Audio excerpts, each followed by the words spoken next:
تموم شد.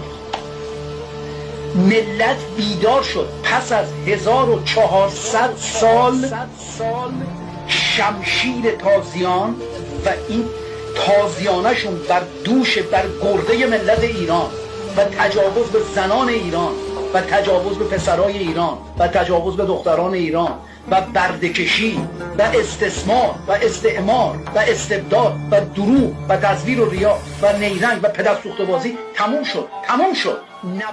نبرد بین میهن پرستان و شما اراذل اوباش وارد مرحله پایانی رسید.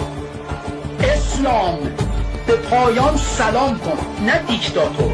نه، ما شعارا رو بزرگش میکنیم، ما نمیذاریم وزارت اطلاعات بگه دیکتاتور به پایان سلام کن. دیکتاتور یعنی علی شیره‌ای؟ نه، اسلام به پایان سلام کن. دشمنان ایران و ایرانی، مصدقی های ایران بدباده، توده‌ای های همیشه خواهی، کمونیست های جهان وطن، چپ های وابسته، تروریست های مجاهد، آخوندهای شبهشوی مرتجع، جمهوری طلبان خائن، تجزیه طلبای بی‌ناموس، به پایان سلام کنید. تموم شد. ایران به دست میهن پرستان آزاد خواهد شد. ما پادشاهمون رو به ایران برمیگردونیم و وارث